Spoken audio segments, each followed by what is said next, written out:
Ladies and gentlemen, we are back with our very first race of the year. We're here tonight with our partnered league, Misfit Sim Racing, MSR, with round 1 of the 2024 V8 Supercar season. This round we will be racing around the beautiful Mount Panorama in Bathurst, New South Wales. Tonight we are with Craig SydGoose Laws, founder of Misfit Sim Racing, who we will be hearing from throughout tonight's event. And as you know already, I'm Alexis, And I'm Christina. your favorite broadcasters here at Delta Racing. This season's format will consist of a 3-race format. There will be 2 sprint races, one with a super soft tyre compound and the other will use the soft compound. These races will be short and run non-stop from start to finish, and our 3rd race will be our feature race. This race will be longer and will require a mandatory pit stop to change tyres, as each car must make use of both compounds during our feature race. The individual race distances will vary from track to track and will hopefully add to the spectacle and create a competitive and exciting season. Right now, as you can see, the races are just qualifying at the moment, and then after about just less than 6 minutes, we'll get into our first race for tonight. And as you can see, we've got quite the gang at the moment. Quite the outcome. The amount of people we have here tonight will definitely give us something to gawk about. Super exciting. It's good to see Daniel Walsh, DeLuca. We've got a new racer here tonight, Jay Smith. It's good to see Shipley here again, and we've also got Ray. Very exciting. It has been a really long time since we have broadcasted, so I hope you guys are as excited as we are to be back. And I hope you're ready to cringe as we attempt to pretend we know what we're talking about. But that's why we've got Craig to help us out, because he's the master at all of this. Definitely, 100%. We're just following along with DeLuca here, who is, I believe, is coming up to the... Yeah, look, I don't know where we are on the map. Just one moment.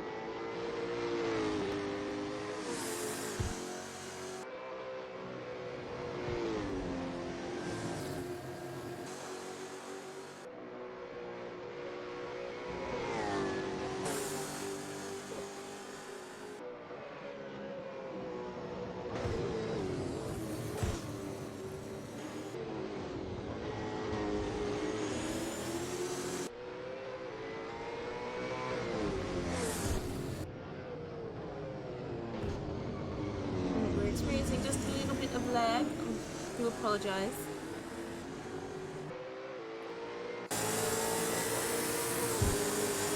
As you can see, Macarena here is coming up and overtaking DeLuca there. Flying straight past him, coming down the straight, coming up to the chase and taking it with such ease.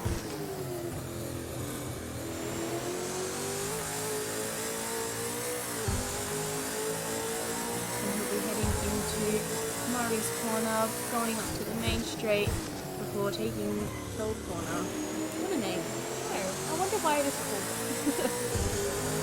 Luckily here there's no broadcasting car to crash into anyone. Very, very lucky, very lucky.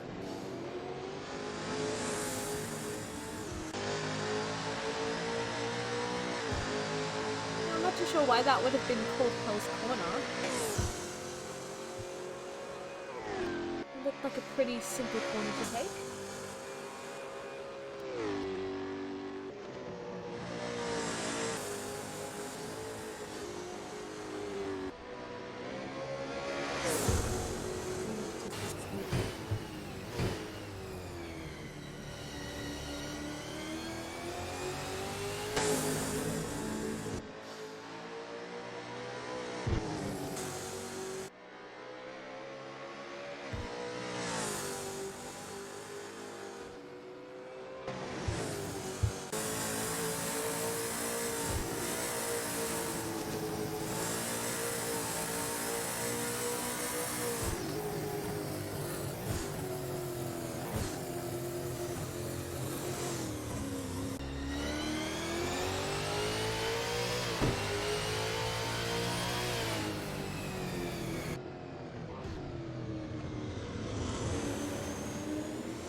Thank you there, Arctic Polar Wolf. We are just trying to work out a couple of laggy details here and there. So while we are waiting for our qualies to finish, please bear with us as we try to make this experience just a little bit more watchable.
We are so glad to be back, Pete stole my name. Super exciting. I'm really excited. Hopefully we can get to do this a lot more often. It's definitely something that we miss doing.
With all of our races here just in the pits, I believe our race will begin really shortly.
there for Macaroni, we will be following along with our races now, as the race has just begun. Super duper exciting. At the moment, I am here with our more experienced commentator, Craig Laws. So Craig, if you'd like to say a quick hello.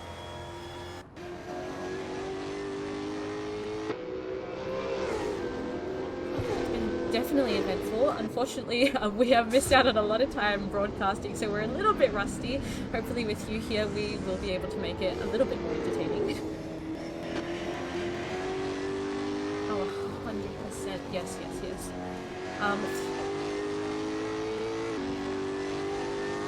Always something happens there with Macaroni, which is super unfortunate for him.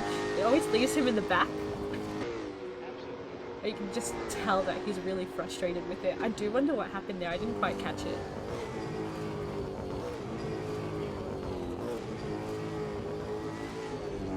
Oh, definitely. We'll get some clips and we'll post them on our social medias.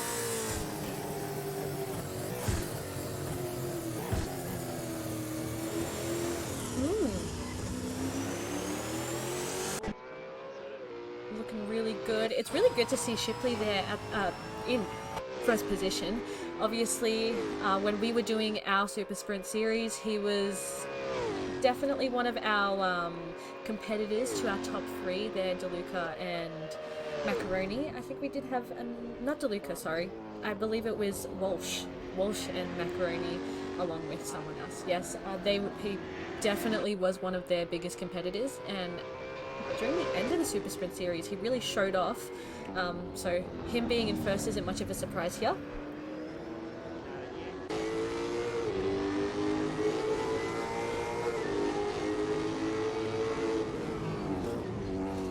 Yeah. That's alright. We'll follow along. I think it might be Daniel.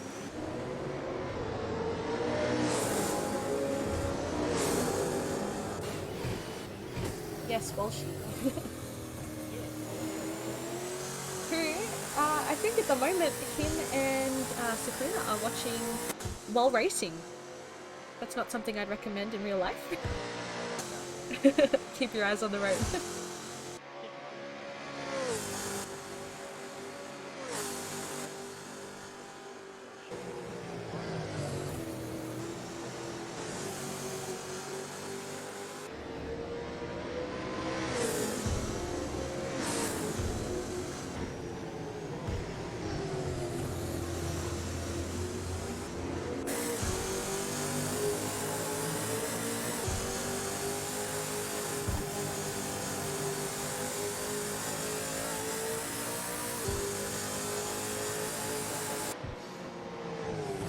Which is a really good chance for us to bring up our sponsors. First of all, we would like to thank Peter Travelos from Ray White Taylor's Lakes and Jennifer Clark from Mac & Clark for supporting Delta Racing, which also helps us support our partnered leagues like Misfits Racing.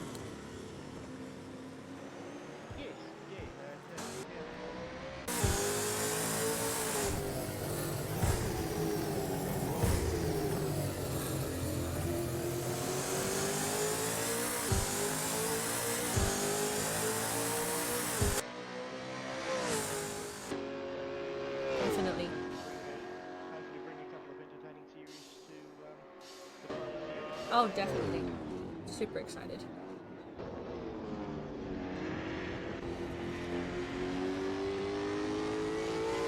I think we are on our second lap at the moment. There we go. Shipley has crossed that line and he has started our third lap.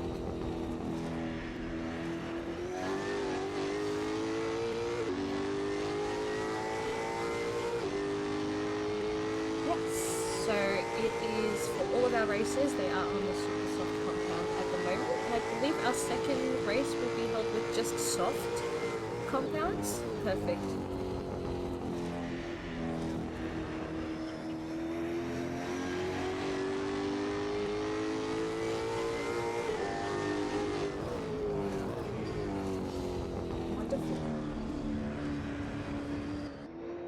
Now, I always love when we have a mandatory pit stop, just because when our racers race, some of them leave the pit stop till the very end, which I feel like is an amazing tactic. Would you recommend doing it?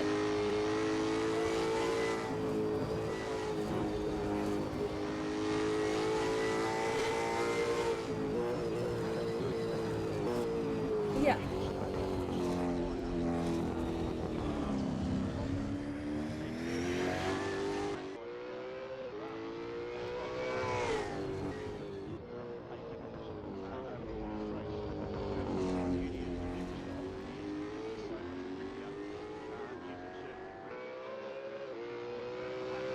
Yeah. But my recommendation, the way I always use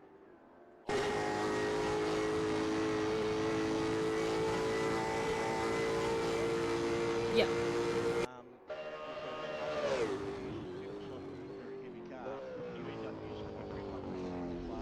Yeah.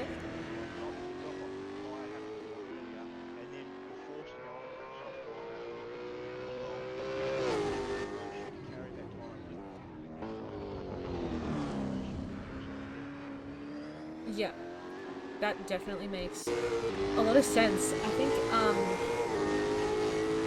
just seeing how our racers drive with some of these tires, you can tell that it definitely helps them improve their lap time. More so some than others, but I guess it just depends on the racer, their experience, and how long they've been doing this for.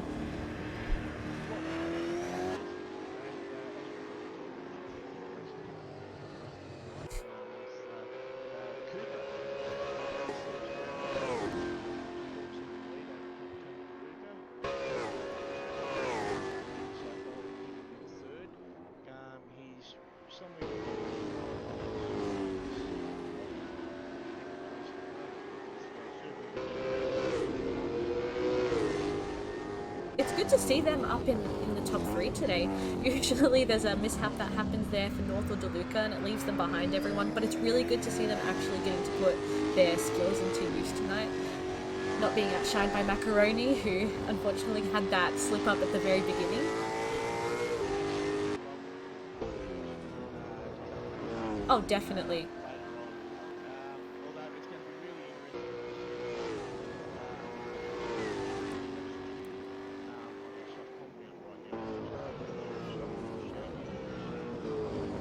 Yep.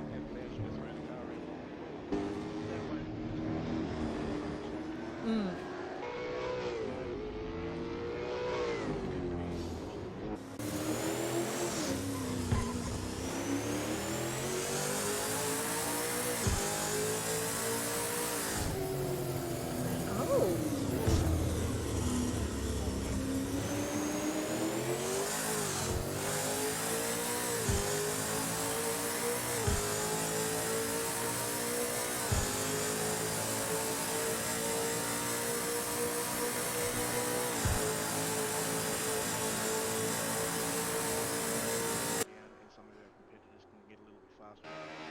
That's really interesting. How realistic do you reckon Assetto Corsa is in comparison to real races? With the way you guys run it.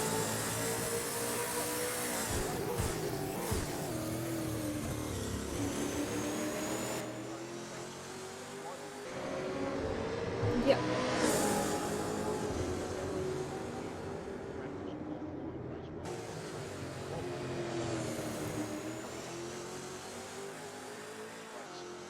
Yes. And what we do is we'll Yep.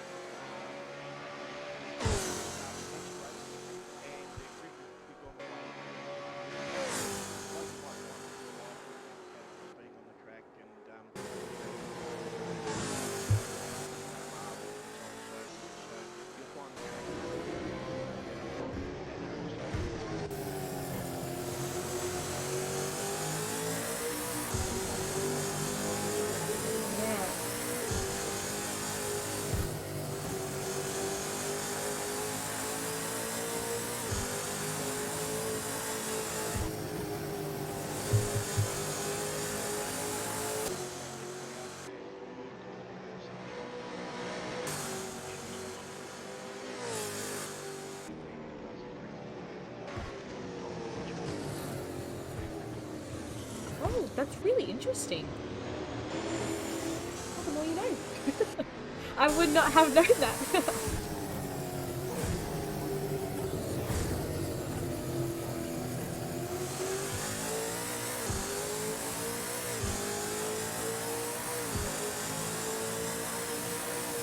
Evolving throughout the day. As cloud cover comes over, you'll find the grip of the track will come up a little bit as some of the UV's taken away, and there again the same in reverse. As a cloud moves on and the sunlight hits our track, the UV will then affect the bitumen and start bringing that oil that's in the bitumen to the surface, again affecting our grip. And also another thing that needs to be taken into consideration is marbles. As our tyres are starting to disintegrate, if you pay attention to tracks as the cars are racing, you'll see little rubber balls being thrown off the cars and off to the side of the track. And that's what we call marbles. And you'll find that when the cars are racing around, particularly when they're doing Bathurst, like they are this weekend for our Bathurst 500, which is the real life race Yep. for the V8 Supercars 2024 season. It started this week with the Bathurst 500. They had their first practice sessions today, and they'll have their first race tomorrow and their second race going into Sunday. And if you pay attention to them as they're going around the track, you'll find that in the middle where they're actually running the cars, it seems to be a nice clean line, but off to the left and right of those lines, you'll see these little balls of rubber, Yeah. and that's what is being thrown off the cars as the tyres are being disintegrated as they're going on and being used up, and that's what's called marbles. And if the cars step just outside of the track that is the racing line that they're being using and get a little bit too close to those marbles, it's like setting the car onto a piece of ice, and that can be quite detrimental to their race and shove them straight into a wall or whatever the case may be. Yeah. Well, I can definitely see some of that here in our current race. You can see little bits of road coming up, I'd assume, like dirt. You can every now and then you can see a little chunk of black coming up as well. So it's definitely showing us what we could see in a real race. Unfortunately, it's not quite the same, but it is really, really amazing to see something that similar to our real races. It is, and also you've got the, as our cars go around corners and use their brakes and whatnot, you're seeing some of the tyre marks go down on the track. Yeah. And those tyre marks can also add for a little bit of grip as the car's going in out of the corner. So the preceding car might see that and go, okay, I might have a little bit more grip going in there. But conversely, and we don't have this during this on these simulators at the moment, but conversely in the real life, would you believe it, when it starts to rain, you will hear some of the commentators sometimes say how a car has taken the go-kart line. And the idea of that is now they're going to be trying to race off the racing line and try and get outside where it is rubbered up a little bit so it can add a little bit more grip in the rain. That is really, really cool. I wonder if we would be able to add like rain effects into this sim racing. We've tried over the years, but unfortunately we haven't, on this particular game here, we haven't been able to find a way to put that kind of an effect in. There are other simulator games that we have got that, but as you can see, for effect and visuals and so on and so forth, this happens to be one of the better games out there. Yeah. Particularly when it comes to streaming to the public, as we are tonight. Oh, definitely. And it doesn't break the bank such as another platform like iRacing would for us. So we can keep it quite affordable Yes.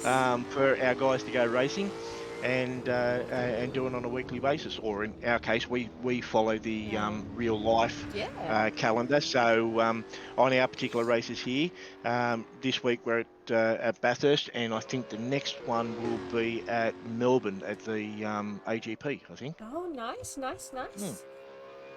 I love seeing all the different kinds of tracks. Definitely, like they're really pretty. They're really nice to look at. They can do, yes, and particularly down at the Melbourne Grand Prix when the F1 show up, it's quite a different atmosphere, and it's really funny down there at Melbourne too, since they've changed some of the track layout and they've taken out, I think it's turn 7, and I think they've made that a straight through now, and that is quite a difference. Believe you me, it certainly makes the rear part of that track a lot faster.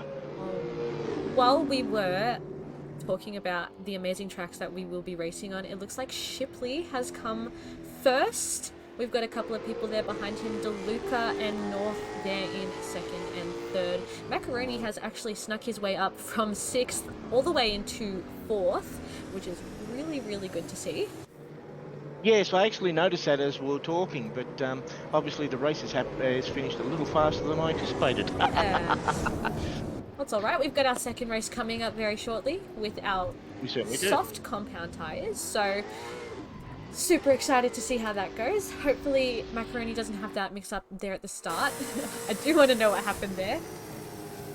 Yes, that would be interesting. Maybe a little bit later on we can see if he wants to come on and have a chat, and we might be able to find out exactly what that is. Now, what you'll find too going into the next lap, Shipley there had his best lap there at 2:07. Yep. And what you'll find is in our second race with our soft tyres, that lap time is likely to fall off to the 2:09s, to the 2:10s. It'll certainly be a slower lap. Yeah, which is great. It gives us more to talk about. Absolutely. Even if it's just by 2 seconds, the difference doesn't really matter. No, not at all. And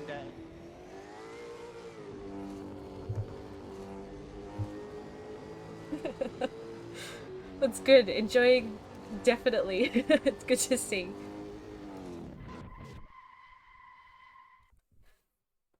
All right.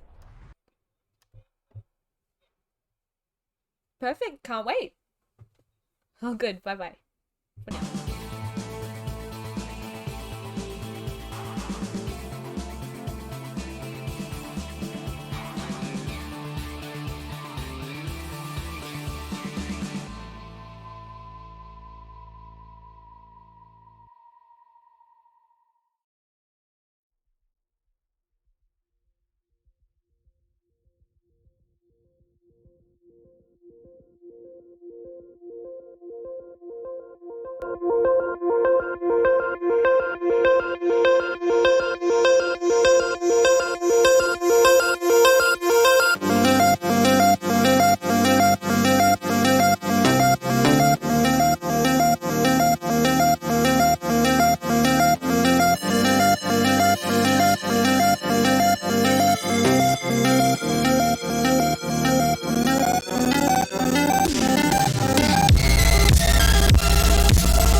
Alrighty, and we are back.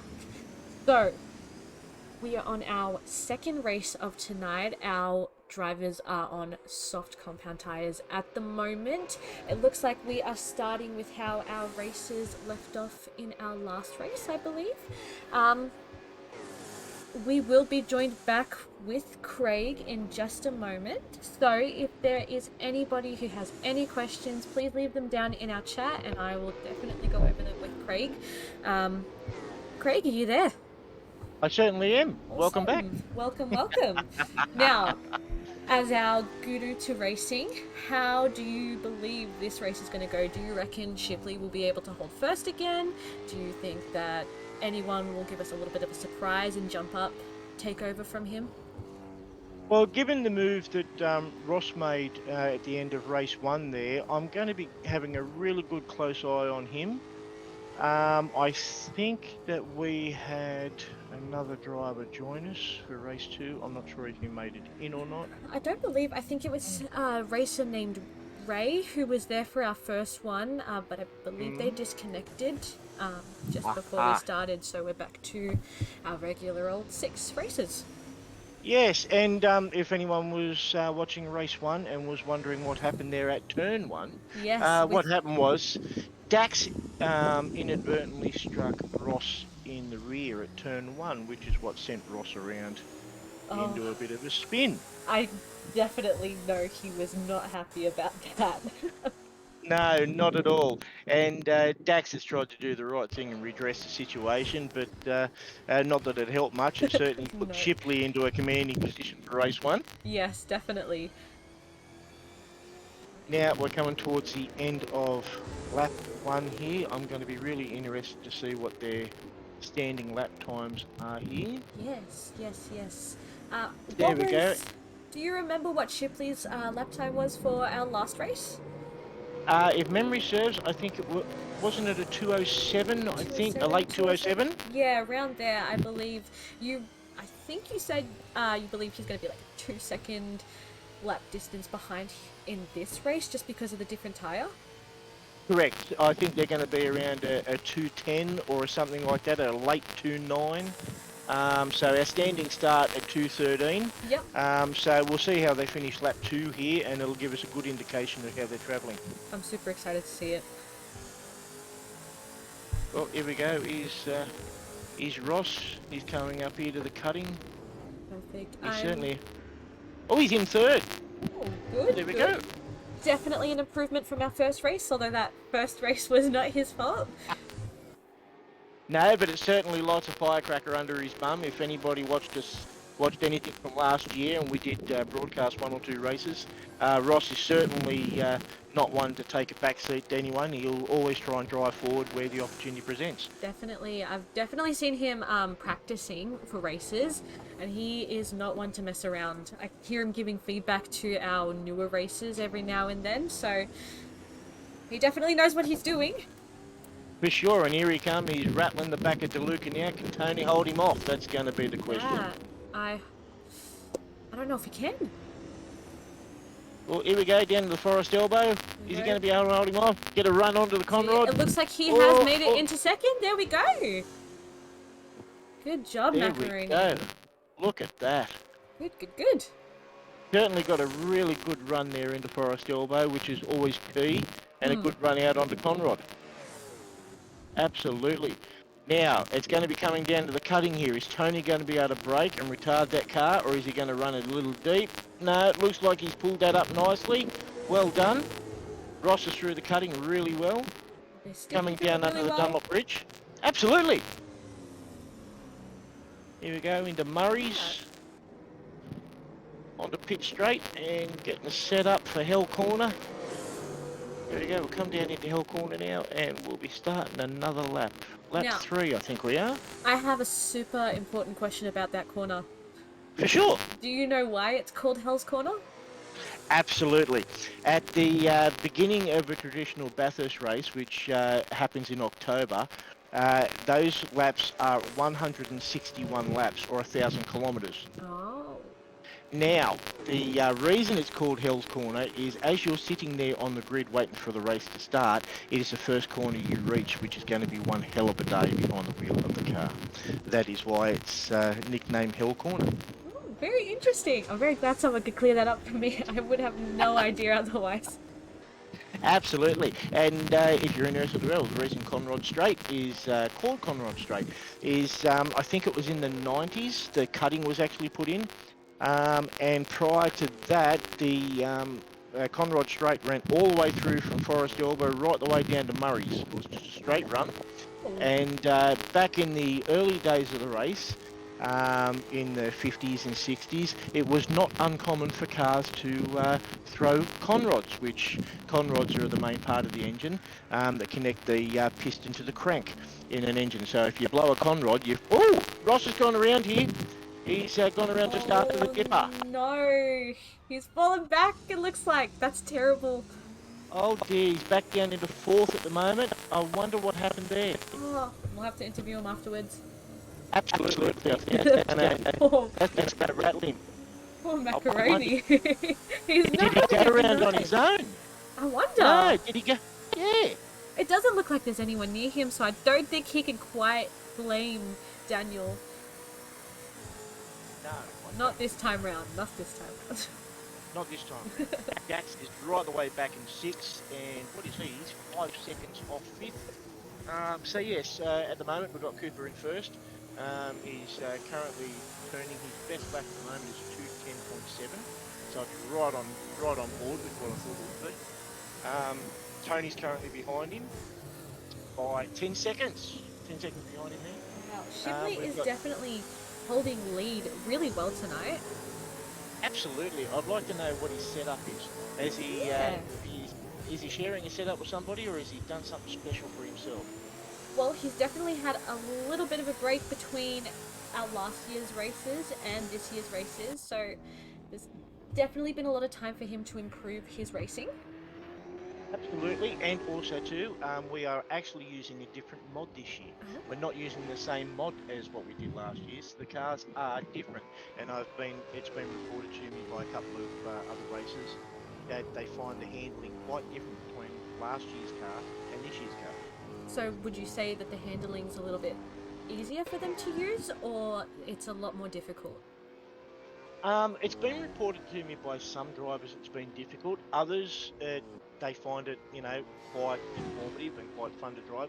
Me, myself, I have not had the opportunity yet to get on track with these new mods and do a couple of laps. However, what I'll try and do is I'll try and get onto the Grand Prix track for Melbourne at Albert Park before we get to that round. So hopefully during the next broadcast I'll have a better idea of how these cars are handling, and I'll be able to give you a bit more of an informed information. Awesome, I'll hold you to it. Absolutely.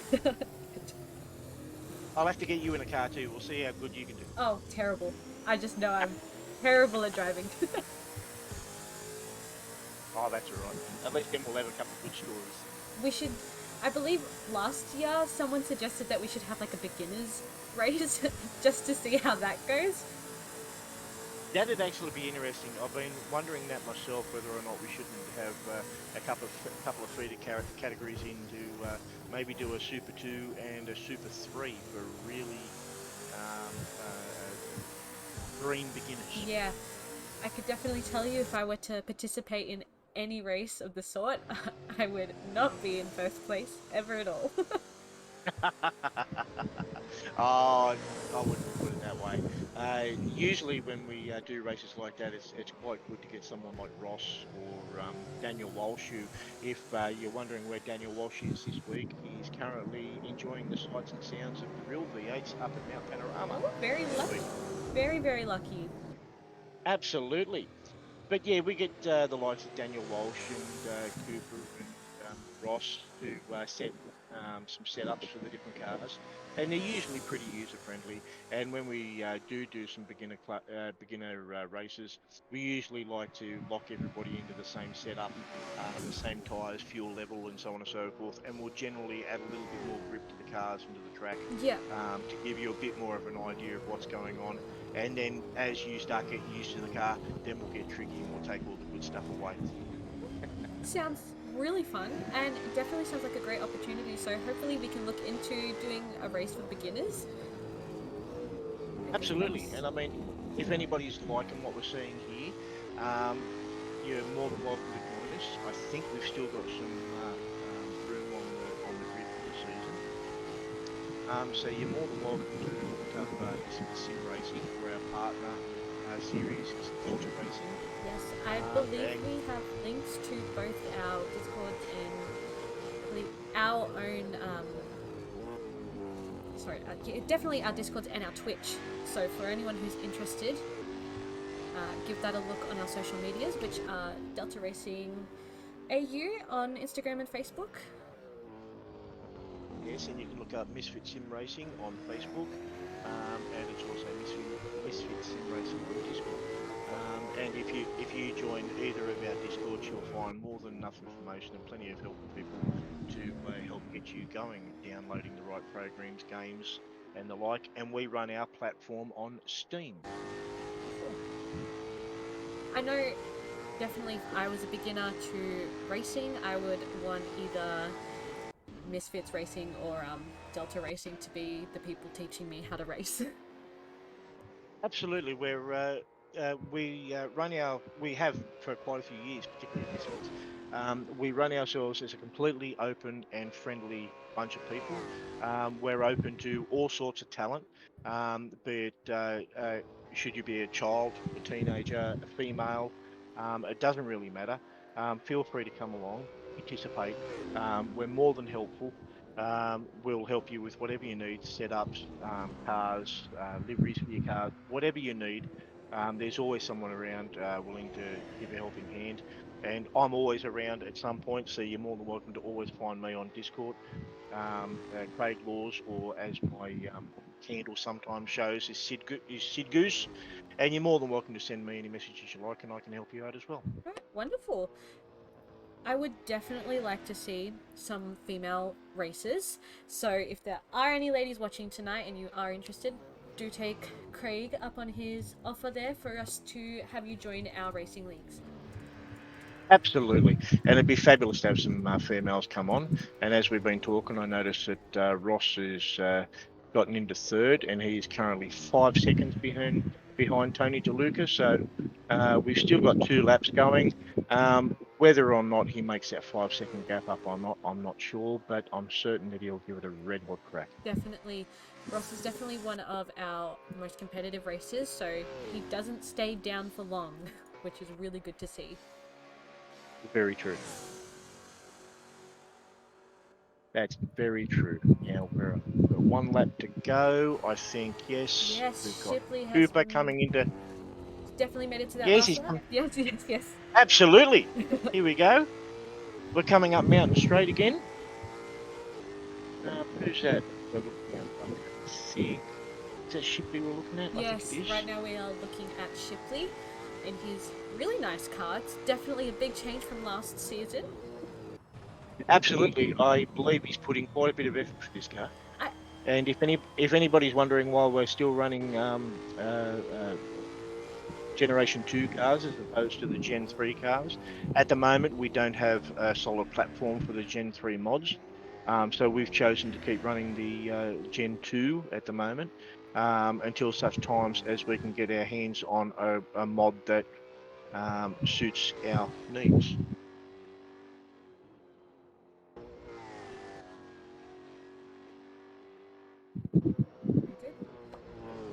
Here we go.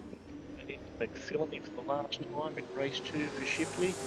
He's holding that together nicely. Oh, there we go. That looked like Ross was locking up into the cutting there. Driving a little bit hard, I'm sure, braking a little bit late. There we go, coming over the top of the mountain now.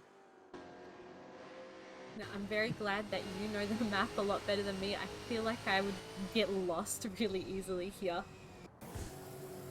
Done thousands and thousands of laps around this track, as well as been watching the V8 Supercar series from a very young age. So the amount of laps I've seen go around this track is unbelievable.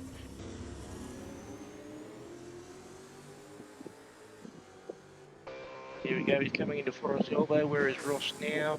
There you go. He's brought the distance between Tony and himself down to 2 seconds. But as I said, I didn't think he had enough time to push that up. But he's certainly done better than what was people. Definitely. It's good to see him back up there. And as these last 2 races are coming close to our finish line, it looks like Shipley has finished first again. Once again, 2 from 2. Go Shipley. What a beast. That's certainly going to be a point score to catch as our season goes on. But we've still got race 3 to come yet. Now, race 3 also comes with double points, so it actually holds. We run our races is a 300 points weekend. Yep. Is how we run our series, and 150 points is awarded for race 3 on its own, being our feature race, which I think this round we've got a 30-lap race for race 3. And like I said before, we're going to be utilising both compounds with a mandatory pit stop. Yes. So it's going to be really interesting to see how the drivers choose to use their tyres, who's going to start out on super softs and try and get a bit of a lead, and who's going to try and be a bit more conservative and start out on the softs and maybe save a bit of speed up for that last stint. Yes, I'm super excited to see the tactics that our racers are going to use. So we'll definitely speak to you about them while they're racing, because you definitely know how to give us an insight on what they're doing.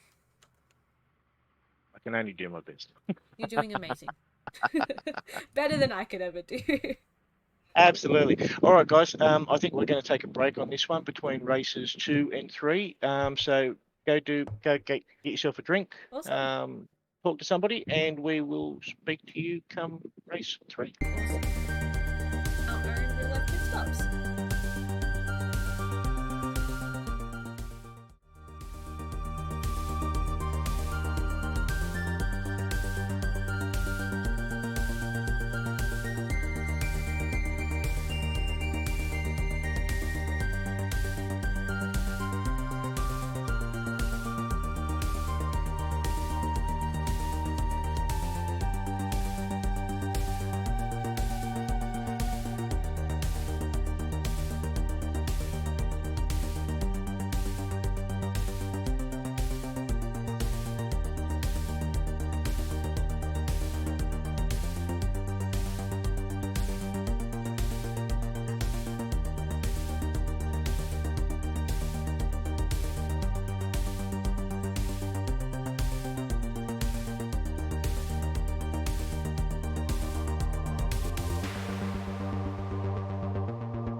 Went through the police are requesting an ambulance to detail man screaming for one.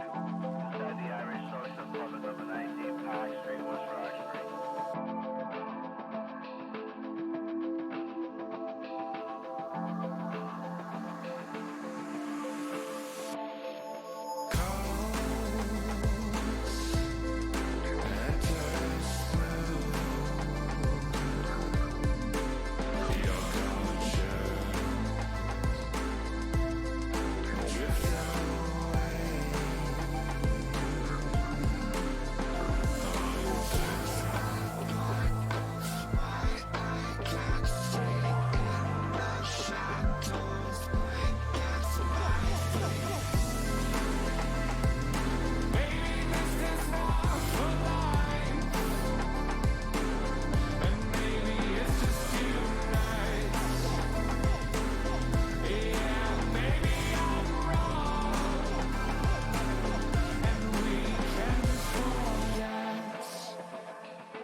shadows break against my sleep.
Alright, ladies and gentlemen, we are back again with our race. We are on our final round go.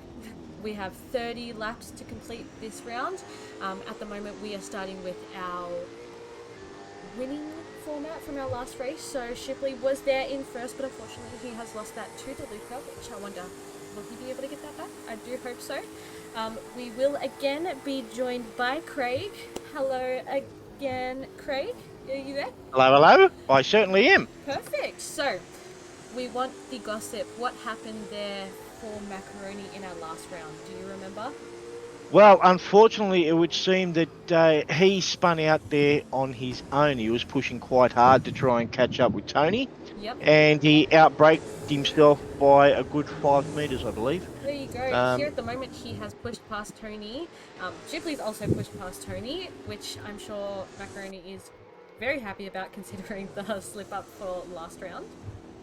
Absolutely, and now Ross is in first place, so he's got all the mistakes to make while everyone else can follow him and see what he does. Now, you'll see here, this is how he's doing it.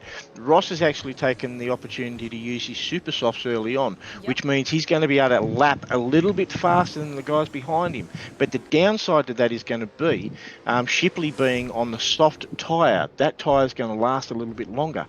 So as Ross starts to lose grip on those tyres, Cooper's going to be able to capitalise on that and start to reel him back. Oh, interesting. So there's a pro and a con to it. Absolutely. We've got the speed, but we've got the racer behind him, who is definitely very big competition. That's the word.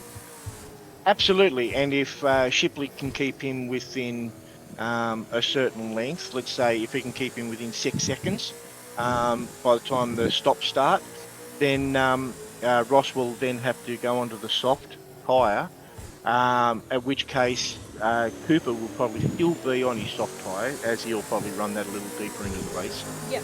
And which means Ross will have a slight edge on him.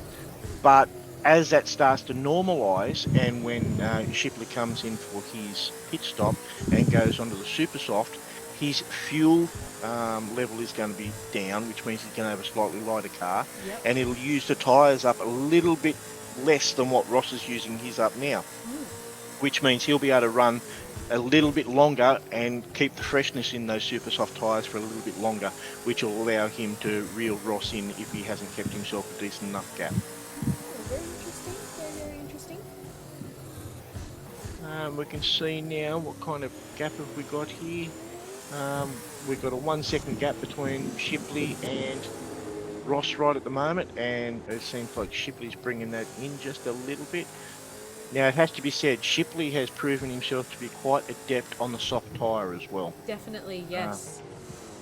So that first race we run was on super softs. He took first, and our second race was on softs. So he knows what he's doing. He was first there on the softs.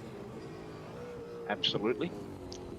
And at the moment, we're showing lap times of 2:14.9 for Ross, and we're showing a 2:15.6, or a 2:15.7 really, for Shipley, which really isn't that big of a gap. No, they are...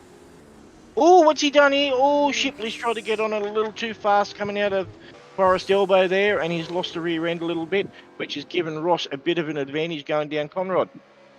Look, you miss every shot that you don't take, and Shipley tried to take it, which we can give him credit for. Oh, absolutely. Now he's obviously just going to back off a little bit, gather himself, and he certainly would have heated the rear tyres up coming through there like that. All we can hope is he hasn't damaged that tyre. Fingers crossed. Absolutely. And we've got Tony, he's 3.5 seconds off the lead now in third. And then we've got Bill Cosmo. Bill Cosmo's joined us for the third race here, and he's currently found himself into fourth position. Looks like we've got a car just sitting there at the start. Is that North waiting there at the... No? I did not stop that. Let's see what we've got here. Was it? No, North is currently coming over the top. No, who's our white car? Daniel there? I'm not entirely sure. Let's hope we don't have a first race moment where Ross unfortunately hit our broadcaster car. Let's hope that car's not a big deal. Yes, well, let's hope that doesn't turn out to be the case. Fingers crossed, fingers crossed. Ooh, I do like Ray's car here.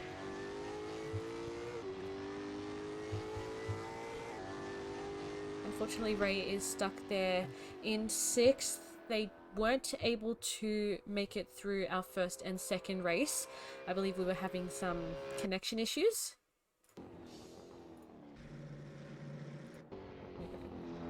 There you go. There we go.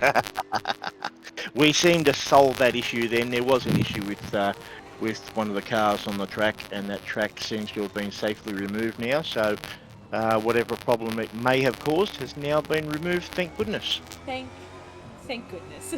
I'm so glad it was taken away. I do not want to have one of those moments where we feel guilty for our racer falling behind. Not at all. Can you imagine the post-race conversation? Considering that Macaroni is there in front, he'd probably be the one to hit it first. And considering the last 2 races he was pushed behind due to mishaps, Absolutely. he would not be happy. Now, it looks like, yeah, Ross is doing all right. Looks like the lap times are keeping fairly consistent. He's Yes. done a 2:11. Oh, he's done a 2:10.3 on that one. What have we got here for Shipley? Has managed to pull out a 10:8. So he is definitely keeping Ross on the lead here.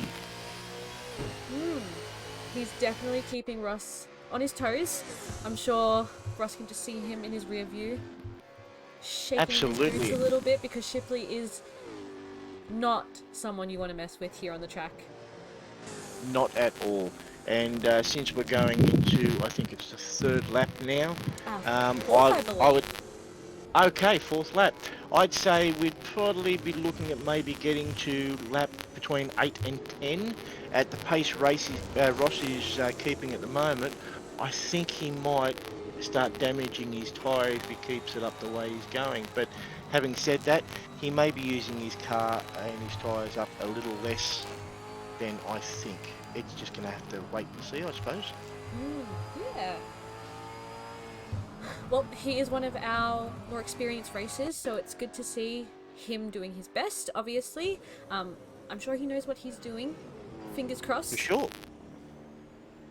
Oh, I think we've all seen Ross do some miracle moves from time to time. Oh yeah, making it all the way from last place into 3rd.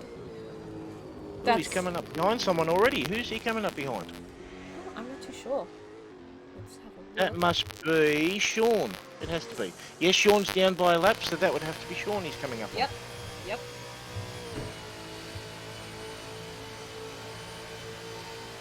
Now, that's going to make for a nervous couple of corners here. We're coming down here into the cutting. Into the chase, I beg your pardon. And that's a very hard stopping corner there as we come out of there, and we're coming back down into Murray's. The brakes are actually quite hot coming into this last turn. So it can be... Yes, and it's very easy to overrun that corner or lock a brake. Going to be really interesting here. Is Sean going to make it easy for him? You'd think that he would, being down a lap. Here we go. How are we going to do this? Yep, Sean's giving him room. It looks like. Absolutely, and Ross has made a good move of that. Fantastic. I'm glad that was done nicely. Wonderful. It looks like we are having some audio problems, so we are just going to go radio silent for just a moment while we fix that. We'll be right back. We'll play some music for you.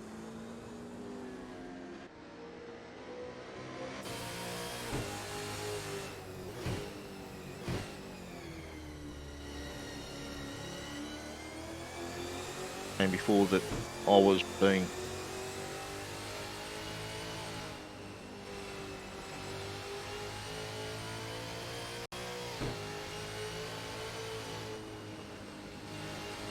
I'm afraid to say it's on your end there, so Yep, I'm not entirely sure. Alright, and we are back, I believe. We are no longer radio silent. Please let us know how we are sounding in our comments when we enter our 5th lap there with Macaroni. Absolutely. We're leaving up the girls here. They're the experts on this multimedia broadcasting thing. I'm just here to sound good. You sound flawless. Geez, that's the first time I've been told that. Amazing. It's a very therapeutic voice to listen to. Now, where are we We here? How are we going? in Shipley's car at the moment. You can see him. He's got this big gap between himself and Macaroni at the moment. So he's coming in closely, trying to close it. We've got a nice 3.5 second gap between Ross and Shipley. This is certainly a battle to watch. Yeah, Ross is not playing around this round. He is giving everyone a run for their money. I think in those first 2 laps he might have pulled a sneaky and purposely got himself knocked around so he could really show off in this last race. I feel like that could be something. I would not put that past Ross at all. Always good to Ever keep the his showman. his competitors on their toes. Absolutely. Thank you for that, Fried Chimney. I'm glad that we're coming through a lot clearer for you guys now. Fantastic. Good. If you guys have any questions at all about the broadcast or would like to know anything, feel free to put them through on the chat there. As we see them, we're more than happy to address them as we go. Yes. I may not be the expert on racing, so it's definitely amazing that we do have Craig here. He will give you the rundown on anything that you need to know. We'll take this opportunity as well to mention that we support here with Misfit Sim Racing and with Delta Racing quite heavily. Beyond Blue, which is a fantastic organisation that assists people with mental health and depression. Yes. And they're contactable by phone on the internet. It's quite amazing nowadays with media being the way it is on phones and all the rest of it, the contact you can have. So if you find yourself having any kind of thoughts that you might want to discuss with somebody, feel free to reach out to them 24 hours a day, 7 days a week. Sometimes it's always better just to reach out and talk to somebody instead of going through things alone. Definitely. Just know you're never alone. There is always someone out there for you to reach out to if you ever need it. Absolutely. We're great supporters here of mental health. Yes, definitely. It is something that affects quite a lot of us. So we're always here to support people in need.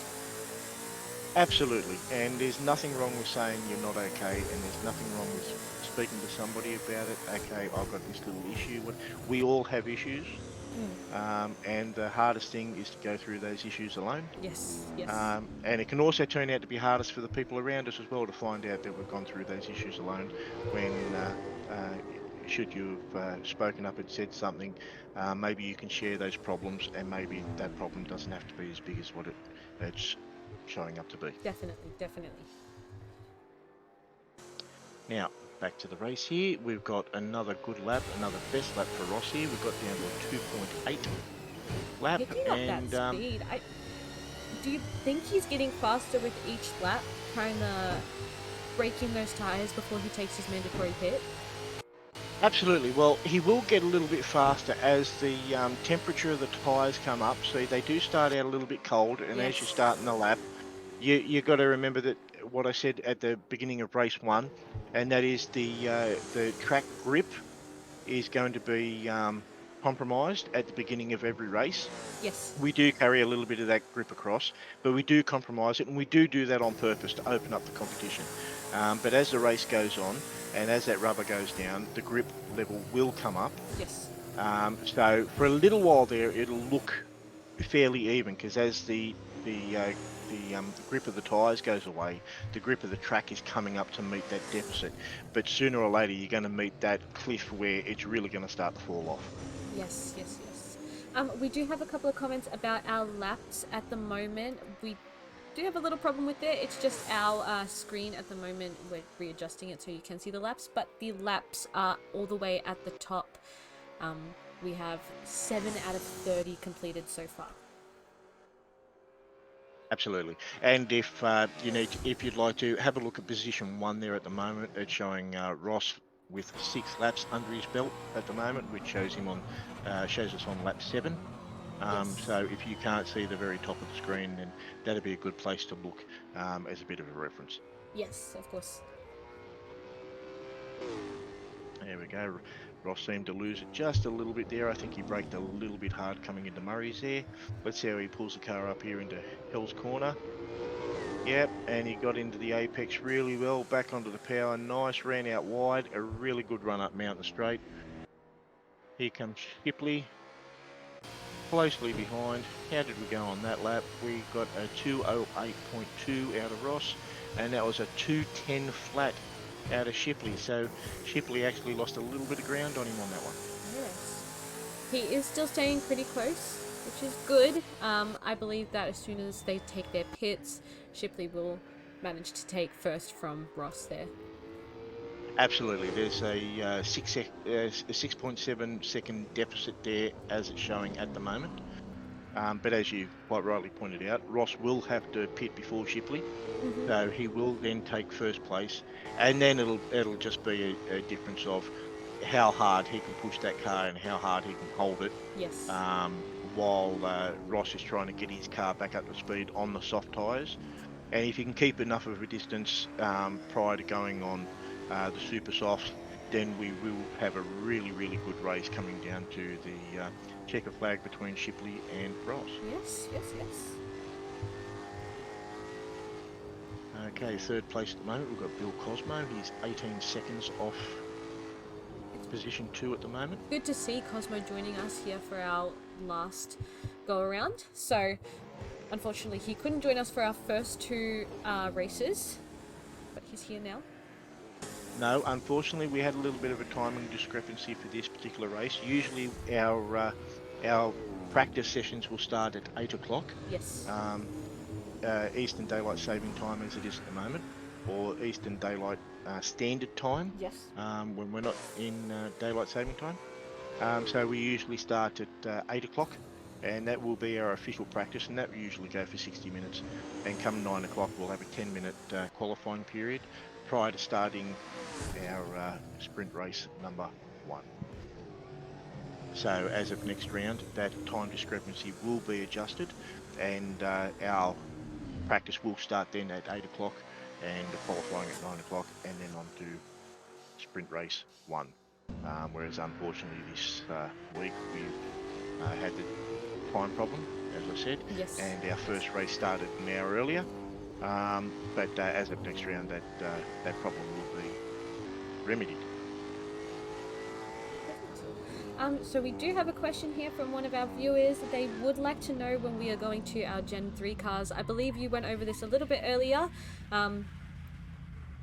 Oh, what have we got here? Who's no. turning around here? It looks like Ray's gotten I stuck think in that's the low. grass. Absolutely, he seems to have had a bit of a loss there. That looked like it was actually coming through Reed Park, I think, and coming down into the Great, which is a popular place for cars to come unstuck. It gets really light coming through there on the approach to McPhillamy. The rear of the car gets really, really light through there. Yes, yes. So it is very, very, very, very easy to lose a car coming through there. The best way to come through there really is to come through the Great and keep the car lent on the right-hand side tyres, and try and keep it as best you can on a constant sweep coming through the Great and into McPhillamy. But sometimes you can run a little bit wide, and if you run just a little bit wide, a little bit offline, you will lose the rear of the car. Oh, and there we go. We've lost it now going down to the cutting, into the chase. I beg your pardon. I've done that mistake again. We've lost the rear of the car coming into the chase, and that would simply because he's lost it at the top of the mountain, which means his tyres are a little bit warm and not giving him the grip that he'd be hoping for. And he's currently on the soft tyres as well. So the soft tyres, once you heat them up, they're not quite as forgiving as a super soft. Being obviously the super soft being a softer compound, they'll change their temperature and their grip and whatnot a little bit faster, which also can be a handicap as well. Yes, But yes. Now, to get back to the question about our Gen 3 cars, at the moment there are Gen 3 mods out there, but unfortunately we have not got a good mod for this platform. We have got our eye out for one, and should we get a mod that's good for this platform, we will certainly be looking at moving over to it. However, that will be heavily dependent on how many races we get into this season. If we get into too many races, then chances are we'll stick with this particular platform being the Gen 2 vehicles. Yep. And then we would be looking more towards the 2025 season to be moving into the Gen 3 cars. Thank you for that. Looks like we have viewers of all ages watching tonight. We've got a 2-month-old enjoying our live stream. We've got a future racer there, do we? I A do future hope V8 so. supercar racer. I do hope so. Absolutely, he'll be tearing up the track when he's 5 years old in a go kart, and he'll be the well, I nearly said next Lewis Hamilton, but let's stick with Australian. Let's go a nice Daniel Ricciardo. I do hope so. Like we said earlier, we are looking for more people to join in on our races. So that goes for anyone, men, women, teenagers, adults, elders, babies, anyone who can drive, I'd assume. Babies Absolutely, we try and run a very inclusive server here. We don't tolerate any kind of bullying Yes. or any untoward behaviour here. We're quite strict on that. Quite an inclusive platform here, as I say. And yes, we do try and keep it open for as many people that can make it along and give it a try. Because as it is, without our competitors, we don't have a platform to show off. So 100%. please. So yes, so please come along, give us a try, and you never know, you might be up the front here with Ross, Yes. challenging for the win. Now where are we? There we go. Ross has now done a 2:07.4. Oh, He seems to be doing quite well. And Shipley has done a 2:07.9. So he's still staying within that 5/10th range. He's only fallen off that once or twice, but he's staying within a good range. yeah. At the moment, he's 8 seconds off Ross. But when you take into account what I've already said in regards to tyre compound and how you're going to use that up, that is more than achievable to see us having a very good race come towards the end of our, I'd say 20 laps. Yes. Coming into our final 10 laps, we should see a really, really good battle on our hands, I hope. Fingers crossed. I'm hoping for it as well. Now, while position 3 might have fallen off the lead to 26 seconds, position 3 and position 4, being Bill Cosmo and Tony DeLuca, are within a second or so of one another. So there again. And Bill is currently on the soft tyre, and Tony DeLuca is on the super soft. So there again, we've got another battle there with the battle of the compounds. Yes. It's definitely good to see every single driver give it a go, depending on the tyre. Just their tactics alone are really interesting to see. Absolutely, and it really makes a big difference. When the cars start the race, they're full of fuel, so they're actually quite heavy and quite cumbersome to drive. And as the race goes on, that fuel burns off, and the cars get a little bit lighter and a little bit faster. And yes, as you say, it really comes down to where you feel your strengths are in the car. Yes. Type of thing. The super soft tyre is really, really good when it comes to going over the top of the mountain for grip, certainly coming down into the S's and into the dipper. It certainly makes a big difference on grip. Whereas it really doesn't matter all that much when you're doing the mountain straight or down Conrod. That's where the soft tyre has a chance to rebound a little bit more than the super soft and get itself ready. Whereas the super soft, once it heats up a little bit, after a while it finds it a little bit more difficult to cool down as its grip falls away.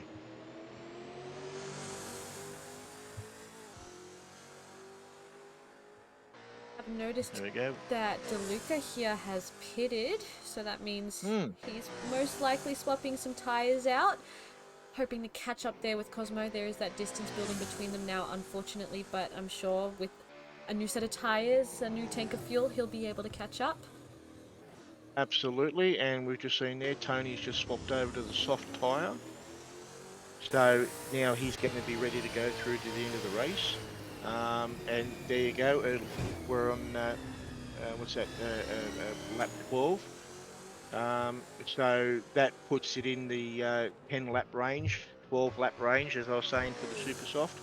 But now he's going to have to be careful because he's got a very, very long way to run on that Yes. soft tyre. So he's going to have to be very careful to try and conserve that. The most important laps, really, so long as you can keep in contact with the leaders, the most important laps would be, I would say, the final 8 Yes, laps. I know usually Macaroni, Shipley, they tend to pit closer towards the end of the races, usually on like the 20th, the 18th lap, around there. Absolutely. And the reason for that is, as you say, it's fresh tyres, lighter fuel. They can throw the car around quite a fair bit. Yes, yes.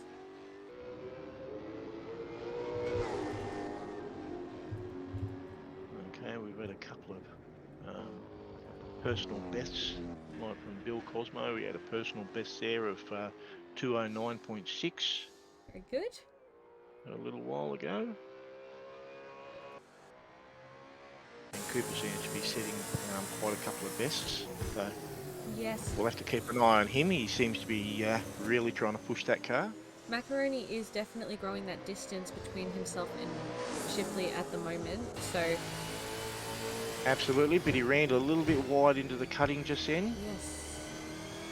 Yeah, here he is. He's nice and light coming through that right-hander, down into 4th.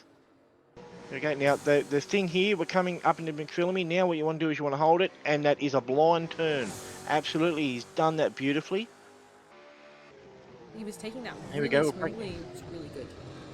Absolutely, down to 2nd here. That's it. Pull the nose of the car around. Now back into the dipper and flat. Right through here. Now we'll switch up to 3rd. There we go. And now we'll brake. Back down into 2nd. Right here, and we'll pull the nose into Forest Elbow, and we'll accelerate here right the way down Conrod. We'll go to the 3rd, back up to 4th. Right about now, we'll be hitting 5th, and we'll be hitting 6th right about now. He held 5th a little longer than I would have there, but Definitely holding the lead, growing that distance even further, so I think he knows what he's doing at the moment. absolutely. He would have taken a moment there, I'm sure, to take a bit of a breath going down Conrod there. Have a look in his rear view mirror, see if he could see anyone coming up on him, but I think he's fairly alright right now. He's got a 9-second lead there, right at the moment. Going to be really interesting to see what happens to that lead As soon as he pits. after our... Absolutely. As we can see, Shipley's still keeping on him. He's fallen back a little bit. His last lap there was a 208.3. He's just got to Ross's that last lap. 13 as well. Absolutely, and Ross's last lap was a 6.7. So that deficit has actually grown a little bit more than I expected. Ross is really making those tyres last on his 14th lap. 13th lap, 14th lap, Yes. 14th lap. Making it to their 14th. Making Absolutely. it through their 14th. That's it. Although I don't imagine he'll be waiting too much longer before retiring those super soft tyres. Yes, he's definitely putting them to good use now while he can. Oh, there we go. He ran wide just there, coming through Dulman Park, and he hit the wall on the outside there. It doesn't look to That's have not- put him in too much of a disadvantage. He is still at least 10 seconds ahead of Shipley. Absolutely, looked like he hit that quite square. We can't tell how much damage, if any, was done to the car. Let's hope there wasn't. Looking at it, it looks pretty fine. Maybe a little scratch there on the side. Yes. And a bit of a lock up there going into Forest Elbow, certainly showing that those tyres are starting to fall away quite dramatically now.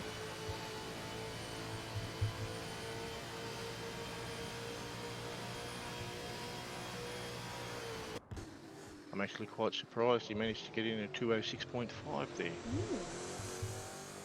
He always manages to surprise us. Absolutely.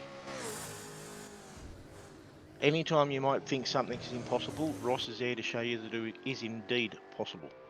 100%.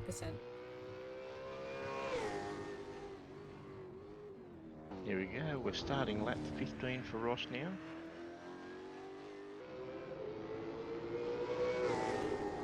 With a 9-10 second lead. He's holding that quite well. I don't think I've seen Shipley put too much of a mistake in thus far. I think he's running rather smoothly. Yes, definitely really smoothly. I haven't seen a little mess up since the beginning where he got too close to Macaroni and had a little bit of a wiggle moment. Absolutely. I wonder where he would have been. Oh, here we go. Going in. Ross nearly lost it there into the cutting. He come out of there squirting quite heavily. Yes, I wonder where Shipley may have been, if not for that little mistake coming out of Forest Elbow there.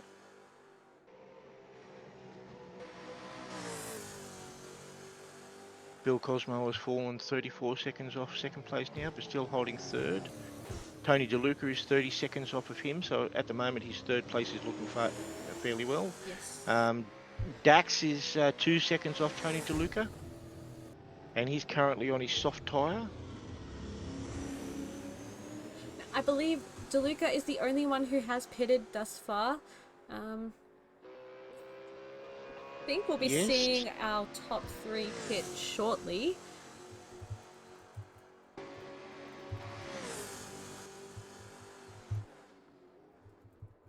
Yes, I can't imagine it's going to take him too much longer.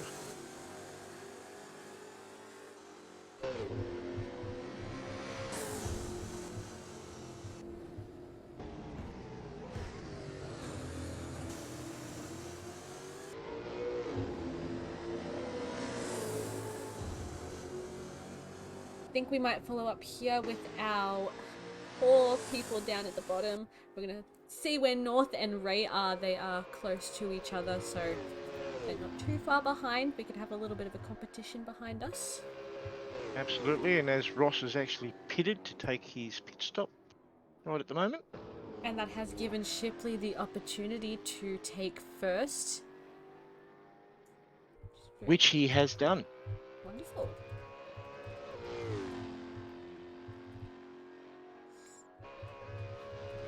As Ross now exits the pits. He is around 18.7 seconds behind Shipley, which the distance will close again once Shipley pits himself. And then we will find ourselves in a race with both of them on pressure tyres. Ross is now on a soft tyre. Now he's going to have to phase that tyre in. He's going to have to bring that tyre up to temperature on that car. And he's going to have to try not to work it too hard. How long do you reckon it would normally take to get those tyres up to temperature? Definitely a good 2.5 laps easily. Well, if I'm right, I believe Shipley should be pitting within the next couple of laps just to refuel. So that will give Ross enough time to warm up those tyres. Absolutely. And then the advantage will be to Ross for the moment. However, it won't take quite that long for Shipley to warm up his super softs, where that should take roughly a lap and a half, I would say. Perfect. Then we'll see a real super competitive race between our top 2 racers. Absolutely. Looking forward to seeing the ending to this bout. It still is anyone's game at the moment. Absolutely. At the moment, we're 2 races to Shipley at the moment, and we're waiting to see Ross see where he ends up. I think he's got 2 third places, if memory serves. Race 1, he fell right the way to the back after being spun around by Dax at turn 1. He did manage to catch up just a little bit. I think he made it to either 4th position or 4th or 5th, one of those two. Actually, I think you might be right there in race 1. Yes, I think he did make it to position 4 in race 1. I think it was Tony DeLuca, if memory serves, who finished in 3rd. Yes, I believe so. A very good memory there, slightly better than mine.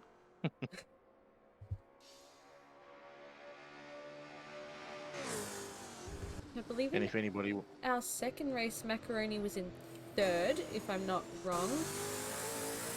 You're exactly right. Shipley started out of 1st and Tony DeLuca started out of 2nd, which, yes, put Ross in 3rd.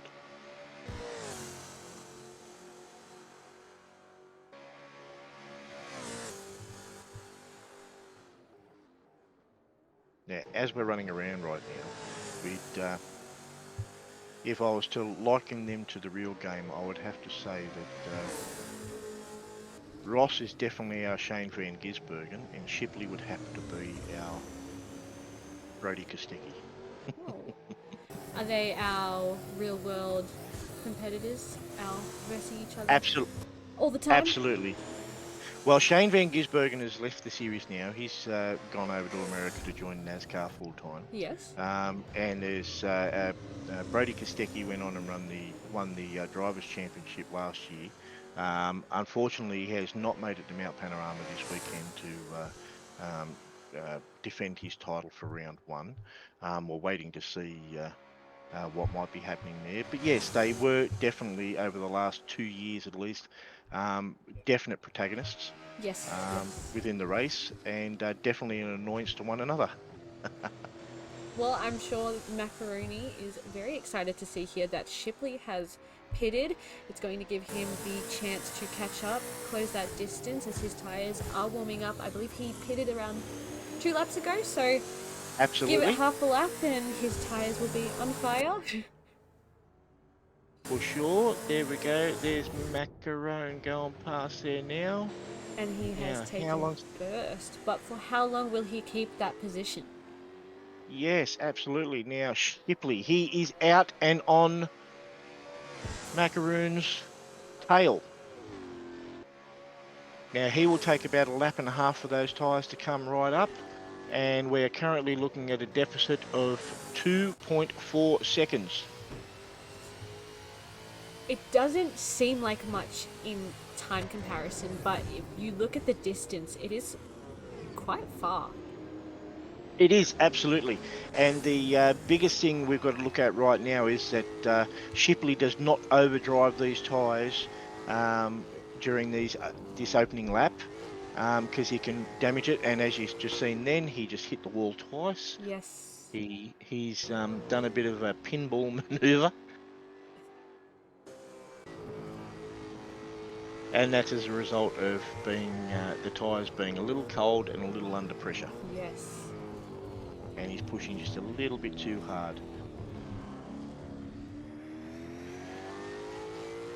Patience is the key. If he can keep those tyres nice and clean, there's no reason why he shouldn't be able to reel Ross in. And Ross has actually got some traffic at the moment. Yes. It looks like Ray, I think. Yes, it looks like Ray is unfortunately 2 laps behind Ross, if I'm not mistaken. Yes, I think you could be right there too. I believe there is a couple corners where he takes them a bit too hard and he ends up spinning out just a little bit. I've seen him go over the grass a couple times. Absolutely. Yes, we've got Ray on lap 16 at the moment. He's running his lap 16 while Ross and Shipley are both on lap 18. About to start their lap 19. 19th lap. Now let's see how they look after this lap here. We'll wait for Shipley to come across. And we currently have a 3-second deficit. That no doubt would be as a result of Shipley pinballing off the S's up the top of the mountain. 100%. Those tyres would definitely be coming up to pressure now, definitely be coming within the window. So the next couple of laps are going to be key.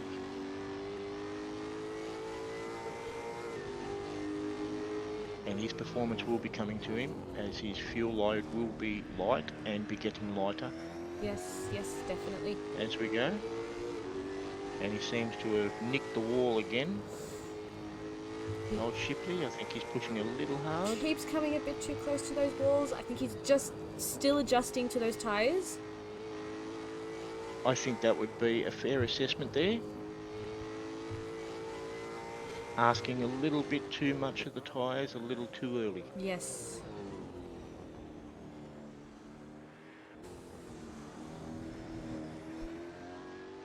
While Ross at the moment seems to be holding a very good line. Yes, he is. He's coming out of Forest Elbow now. Coming back down Conrod Straight.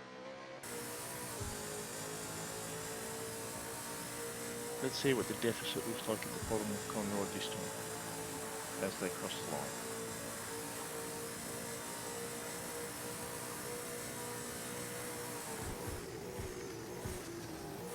It seems we have a bit of a cheer squad here in Fried Chimney for Ross. Yes. He seems to have a bit of a fan. Ross definitely deserves that fan. Absolutely. He is one of our best racers for sure.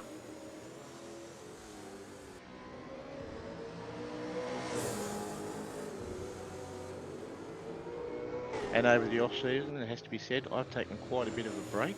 Yes. And without Ross stepping up to the plate as he has done, our season might not have gotten up to the good start that it has. So I thank you very much, Ross, for your efforts in keeping things going when I took a little bit of a break. Do you think we'll be seeing you in any of these races anytime soon? I don't know. I might get in on one or two practice sessions, but at this stage, I'm a little more happy just to step back and call the races for you guys. Perfect. Either way, it's a win-win because you are quite a pleasure to have around. Oh, lovely. Another word that doesn't get used about me quite often. Oh. Only telling the truth. Well, thank you, and it's delightful to have such lovely company with you two ladies. Oh, it looks like we have a new follower. Hello, a Dukin 117, I believe. Welcome, welcome. Okay, our gap now is 3.9 seconds. Where are we?